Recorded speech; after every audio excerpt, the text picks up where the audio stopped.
हे शिव गुरु, आप मेरे गुरु हैं, आपको मैं शीश मुशीस पर दया करे गुरुदेव। पहला में दया मांगना है दीदी। दया तो हम लोग मांग लेते हैं, लेकिन मेन चर्चा नहीं होता है। चर्चे मेन काम है, चर्चा करना है, अनजान व्यक्ति से कहना मैं शिव के गुरु माने मेरे, और तीसरा में नमन करना है। तो देखिए दीदी, प्रीत लगा लो शिव गुरु से, प्रीत लगा लो शिव गुरु से, जिनका दिया हुआ चोला है, जग वाला क्या देंगे, देने वाला तो हमारी भोले हैं दीदी।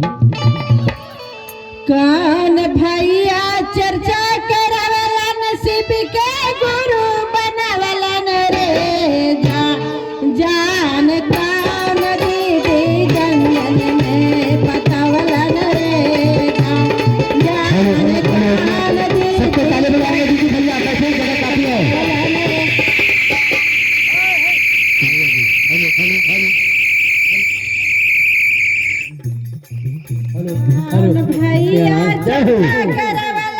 गुरु बनवलन रे, जान कान दीदी जंगल में बतावलन रे, जान कान दीदी जंगल में बतावलन रे।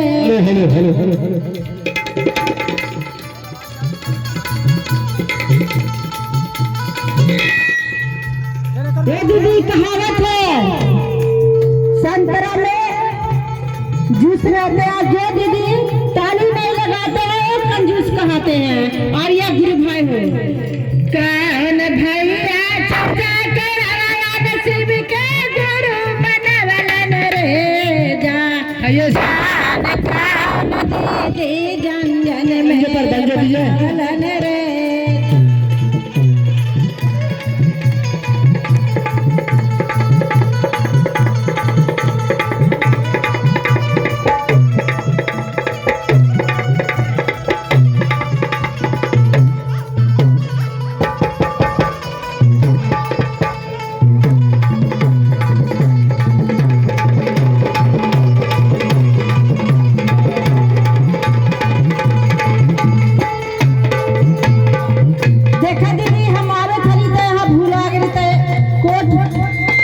कोट भी जो उतर गई हमारे इधर देखल रहे, तो हम महादेव से दया मांग रहे, शायद दीदी से कि उस जगह पर मेरे पहुंचा दी। तो गुरु बहाना ने मिल गए तो लेके आए भाई, नहीं तो हम भूल जाते दीदी। तो गुरु की कृपा है। साहेब भैया चर्चा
चलिए बहुत सुंदर सी बात है कि साहब दीदी सही